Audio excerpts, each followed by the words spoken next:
네, 반갑습니다. 끝장회계의 노선생입니다. 오늘 보실 부분은 부채 부분입니다.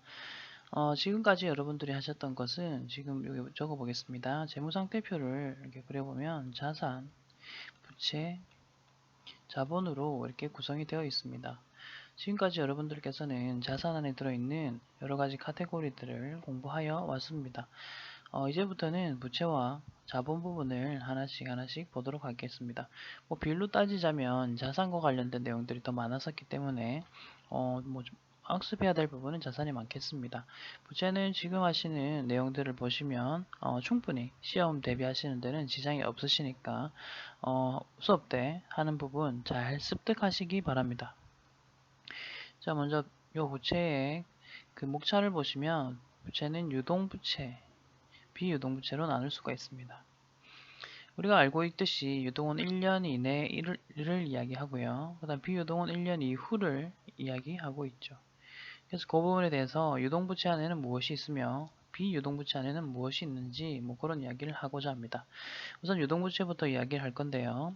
유동부채 같은 경우는 유동이란 단어에서 보실 수가 있듯이 있을리 움직일 동, 빨리 움직이는 부채다라는 뜻인데 그걸 회계학적 관점으로 보자면 빨리 움직인다는 말은 1년 이내에 여기 따로 말은 없습니다만 내가 상환한다. 부채는 빚이잖아요. 그러니까 1년 이내에 상환하는 거를 말합니다. 근데 무조건 1년 이내다라는 표현이 있는데 그 표현은 맞는 표현은 아닙니다.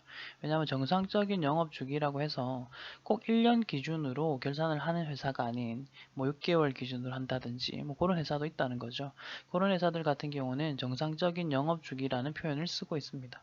그 부분 더 알아주셨으면 좋겠고 통상적으로는 1년 이내를 쓰기 때문에 앞으로는 1년 이내를 이야기하겠습니다.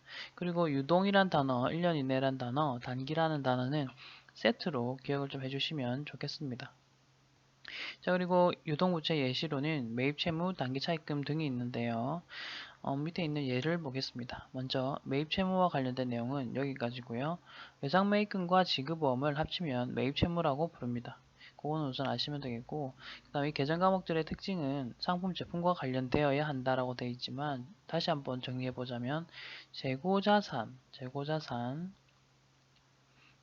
그 다음에 얘네들을 매입을 하면서 외상으로 했다든지 혹은 어음을 주었다든지 하면 요 각각의 개정 과목들을 쓰는 것입니다. 그래서 요런 식으로 좀 기억을 해주시면 되겠고, 그 다음 미지급금이 이제 좀 헷갈릴 만한 부분인데요. 상품이나 제품과 관련 없는 이외의 자산을 매입을 한다. 그때 외상으로 하거나 어음으로 했을 때 이 부분 중요하겠습니다. 어음은 무조건 지급어음 아니냐라고 기억하시는데 그렇게 기억하시면 위험하십니다. 지급보험이 되려면 방금 말씀드린 것처럼 재고자산, 그러니까 상품, 제품, 원재료 등을 매입하면서 어음을 지급했어야만 지급보험이라는 계정을 쓸 수 있습니다. 하지만 미지급금 같은 경우는 그 이외의 자산을 사면서 외상 혹은 어음을 했을 때 미지급금이라는 계정을 쓴다라는 거 기억을 좀 해주시기 바랍니다. 선수금은 앞선 받을 수인데 보통 미리 받는다라는 뜻이겠죠. 미리 받는 돈은 계약금입니다. 그렇기 때문에 계약금을 받으면 선수금으로 처리한다. 이걸 좀 기억을 해주시면 되고, 그 선수금까지가 대표적인 유동부채이지만 사실 여러분들께서 조금 더 힘을 주셔서 보실 부분은 비유동부채 부분이 되겠습니다. 비유동부채 부분 같은 경우 비유동 1년을 초과한다, 장기 이 세트로도 기억하시면 되겠죠. 위에 유동부채와 좀 비교하세요. 유동이란 단어랑 세트로 기억해 주시고 여기 보이시는 대표적인 계정 과목들이 사채, 대충, 임대보증금이 되겠습니다. 이 세 가지들은 여러분들께서 좀 신경 쓰셔서 암기해 주시기 바랍니다. 왜냐하면 유동부채와 비유동부채를 구분하는 문제가 좀 나오거든요. 그때 항상 단골 손님으로 나온 오답들이 사채, 대충, 임대보증금이 되겠습니다. 그리고 요것들과 또 비교하면서 나오는 게 유동성 장기부채라는 게 있는데 얘는 유동이라는 단어도 들어가고 장기라는 단어도 들어가기 때문에 학생들이 많이 헷갈려 하십니다. 그럼 얘의 정체가 무엇인지는 앞에 부분 우리 이름을 우리 먼저 이야기할 때 저는 노시죠. 그것처럼 성이 중요합니다. 그렇기 때문에 여기서 유동성이라는 성이거든요. 성에 따라서 그 계산 과목의 성격이 달라진다 라는 거 기억하시고, 유동성, 장기부채는 유동부채라는 거 기억을 좀 해주시기 바랍니다. 자, 그 다음 퇴직 관련해서 분계가 있습니다. 요거 같은 경우는 이렇게 크게, 그리고 입체적으로 조금 공부하실 필요가 있으십니다. 먼저 우리가 구분 지어야 될 거는 퇴직금이라는 것과 퇴직연금이라는 것의 차이입니다. 우선 퇴직금 같은 경우는 회사와 근로자 사이에 있는 퇴직금 관련 회계 처리를 뜻하고요. 퇴직연금 같은 경우는 회사가 있고요. 그 다음에 근로자가 있고, 이 사이에 은행이 낍니다. 뭐 금융기관이라고 하셔도 되고요. 그래서 회사가, 그러니까 왜 이런 퇴직연금이 나왔냐면 컨셉으로 보시면, 기본적으로는 예전에는 회사가 근로자에 대한 퇴직금 일시에 돈을 주는 거예요. 일시에 주는 걸 퇴직금이라고 하는데, 이걸 회사가 보통은 뭐 회사 자체적으로 여러 가지 대비해서 충당금을 만들어 놓게끔 되어 있었습니다. 하지만은 그 부분에 대해서 일단 충당도 제대로 안 되어 있었고, 적립이 안 된다는 거예요. 회사 내에 적립도 안 됐고, 근로자가 나가면 일시금으로 줘야 되다 보니 여러 가지 부담이 있었던 겁니다. 그러다 보니까 중간에 은행이 끼게 되고, 매달 그 직원에게 월급을 줄 때 은행에 그 직원의 나중에 퇴사할 때를 대비해서 약간의 퇴직금들을 은행에다가 내는 겁니다. 이렇게 하면 은행에 그 금액들이 쌓이게 되고, 나중에 근로자가 퇴직할 때 되면 은행에 적립되어 있던 금액을 먼저 주고, 모자란 부분을 회사가 주면 되는 겁니다.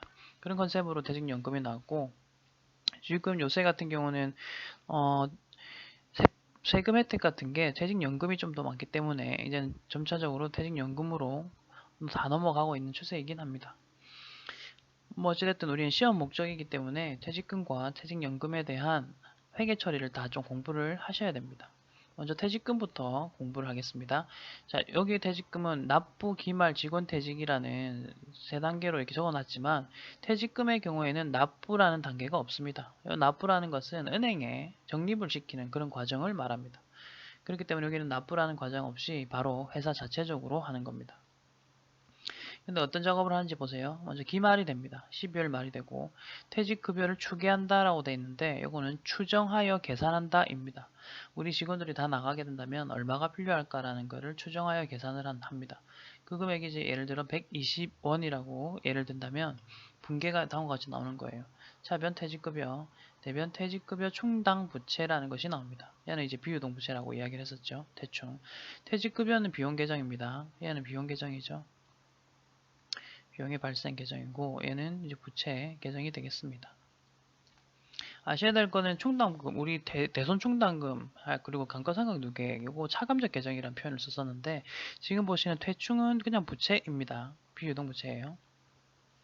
자, 이렇게 추정하여 계산해서 퇴직급여 충당 부채를 설정했습니다. 그러면 지금 현재 여러분들이 보셨을 때 퇴직급여 충당 부채의 잔액이 얼마인가 라고 물어본다면 120원이다 라고 대답하실 수 있으셔야 됩니다. 그쵸? 120원. 그럼 대변에 이렇게 적립이 되어 있습니다. 그리고 그 다음 해가 되고 직원이 퇴직을 하였는데 150원만큼이 필요하다고 합니다. 그러면 우선 충당금이기 때문에 대손 충당금과 좀 비슷하게 보시면 됩니다. 먼저 대충 대변에 있던 거를 끌어다 씁니다. 하지만 150원이 필요하기 때문에 나머지 30원에 대해서는 퇴직급여라는 비용 처리를 하는 거죠. 그리고 대변에는 현금으로 해서 돈을 줍니다. 이게 이제 퇴직금에 대한 일반적인 분계라고 보시면 되겠습니다. 됐죠? 그 다음에 이제 퇴직연금입니다. 연금은 아까 전에 말씀드린 그런 컨셉 때문에 만드는 거고, 나중에 직원이 퇴직을 하더라도 연금 형식으로 지급이 될 것입니다.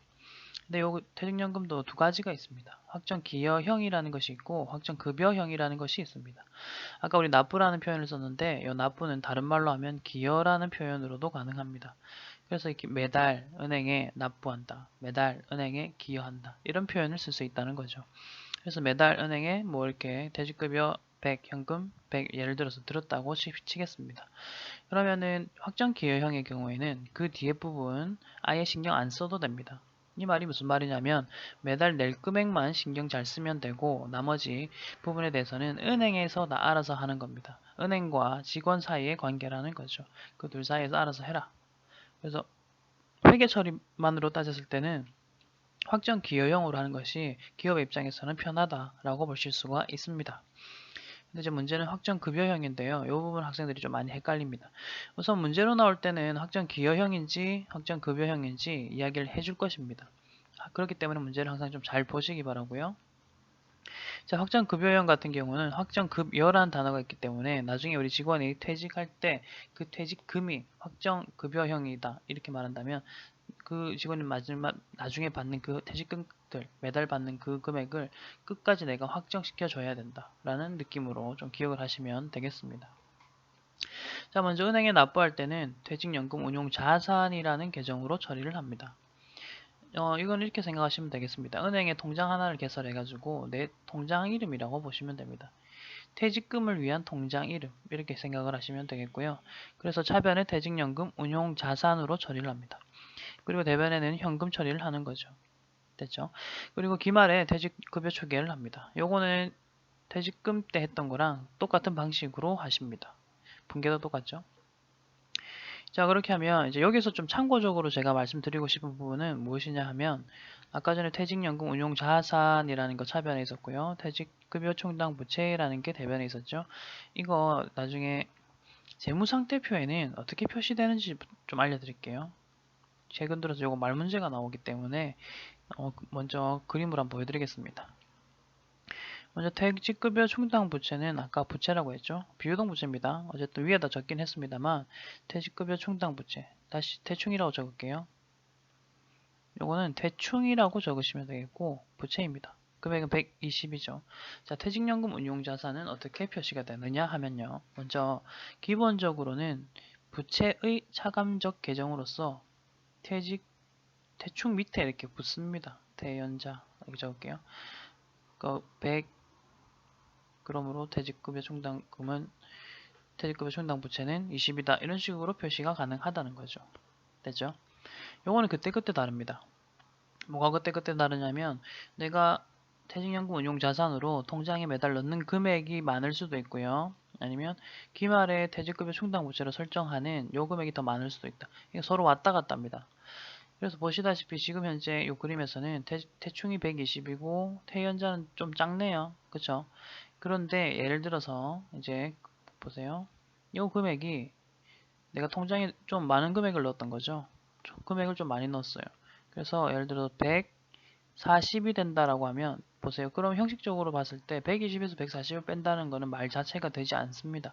그래서 140일 경우에는 어떤 식으로 들어가시면 되냐면 우선 여기다가 120이라고 적긴 합니다. 적었죠? 그럼 아까 20만큼 지금 오버가 됐잖아요. 그거를 차변에 퇴직연금 운용 자산이라는 자산 계정으로 읽겠습니다. 그러면 이제 형식 이게 두 가지 성향이 있는 거예요.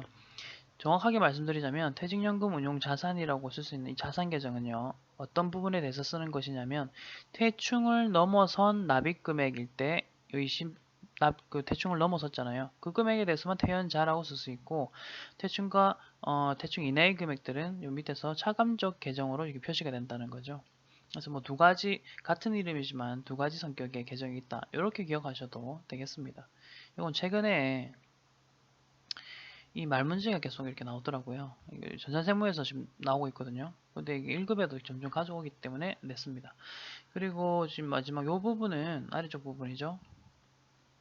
요 부분은 여러분들께서 그렇게 중점적으로는 안 보셔도 될 것 같습니다. 지금까지는 요 위에 부분까지 지금까지는 요 위에 부분까지가 주로 이렇게 시험에 나왔었고요.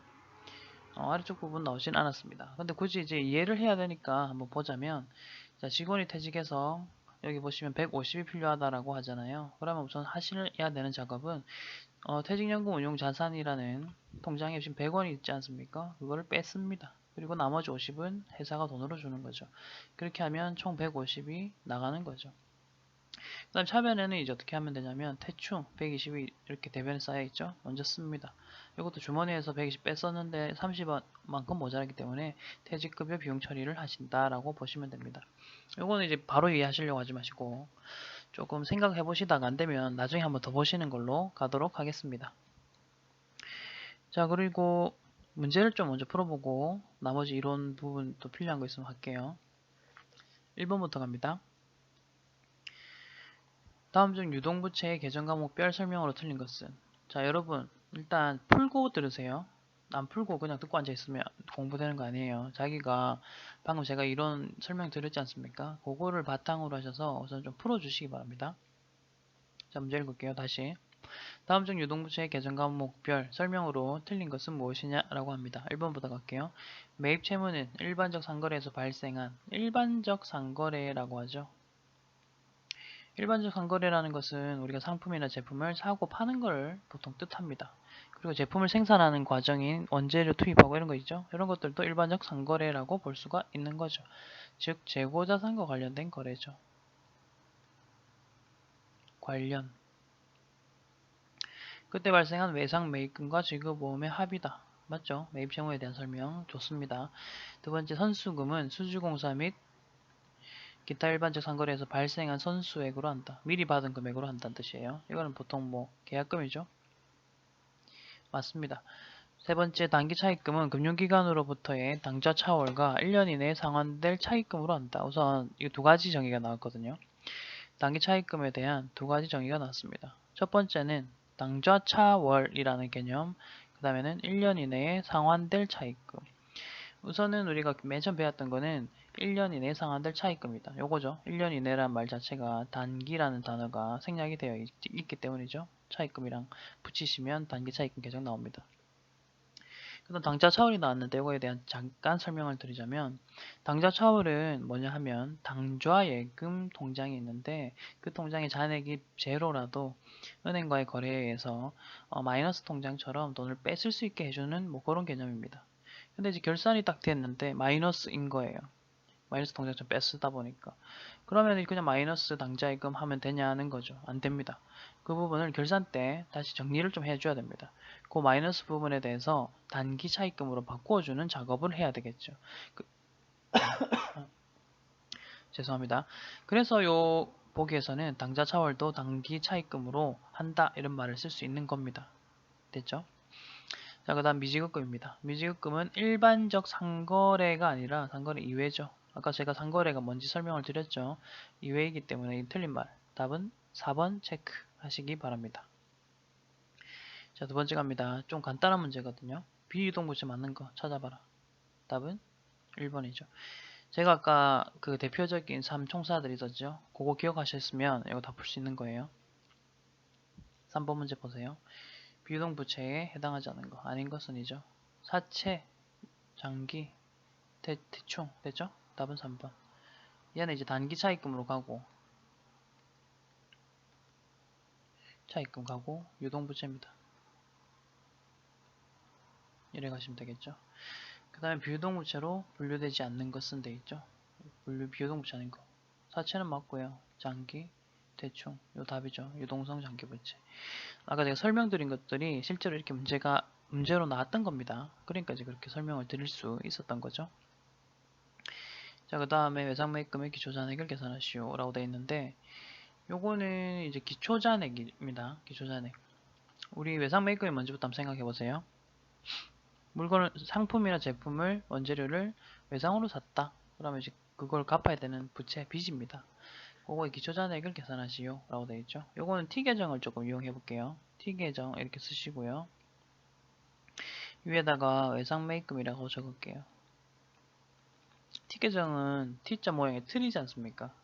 그러니까 요 틀이 위에다 이름이 뭐가 적히냐에 따라서 성격이 조금 달라진다는 거고, 뭐 공통점은 차변합과 대변합은 항상 같아야 된다는 기본적인 원리에 의해서 움직입니다. 자, 우선 외상매입금 부채잖아요. 부채는 기초가 대변에 있습니다. 이런 건 약속이에요. 그럼 기말은 차변에 있겠죠. 자산이라면 기초는 차변, 기말은 대변입니다. 요건 약속입니다.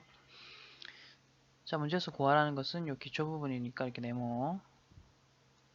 그러면 이제 보기에 있는 거 하나씩 좀 보겠습니다. 외상매입금 지급액이라고 되어 있죠. 외상매입금을 지급하였다라는 말은 외상매입금의 감소 요인입니다. 지금 보시면 부채의 증가 요인은 대변에 적혀야 되고요. 감소 요인은 차변에 적혀야 되거든요. 그래서 지급액은 갚았다라는 뜻이니까 여기에다가 적혀야 됩니다. 500만원. 기말 외상매입금 적혀있죠. 40만원. 순매입액 보이십니까? 순매입액이 있고 총매입액이 있습니다. 그럼 이 두 중에서 요 대변에 적힐 게 뭐냐는 거죠. 우리가 재고자산을 제대로 조금 배우셨다면 순매입액이 맞다는 거 아실 겁니다. 여기는 순매입액, 순수하게 내가 매입을 한 금액이잖아요. 그러면 그 금액에 대해서만 돈을 갚으면 되는 거잖아요. 그렇죠? 그래서 여기 400 적습니다. 자, 그럼 이제 차변의 합계액과 대변의 합계액을 구하시면 되는데요. 먼저 차변의 합계액 540이죠. 그러면 대변의 합계액도 540이 되어야 하고, 그러면 블랭크 140이 되겠죠. 답은 1번 되겠습니다. 문제를 지금 어떻게 푸는지 아시겠죠? 그 자리가 어딘지 아시면 되고요. 항상 부채는 증가 요인들이 대변, 감소 요인들은 차변이구나. 이것도 조금 기억을 해주시기 바랍니다. 자, 그 다음은 유동부채에 대한 거 보겠습니다. 다음 중 유동부채에 속하는 계정들의 금액. 그러면 유동부채들을 찾아서 다 동그라미 칠게요. 장기 아니고요. 단기 맞고, 미지금 맞고, 예수금 숫자 들어가네요. 맞고, 대충 아니죠. 선수 맞고요. 유동성 장기부채 성보니까 맞네요. 그러면 얘네들을 다 합쳐주시기 바랍니다. 자, 이거를 이렇게 합쳐주시면 답은 46,000원 되겠네요. 자, 뭐 부채가 빨리 끝났죠. 이만큼 문제의 수는 그리 많지는 않습니다. 어쨌든 강을 조금 정리하는 여러 가지 의미에서 한번 끊었다가 자본으로 넘어가겠습니다.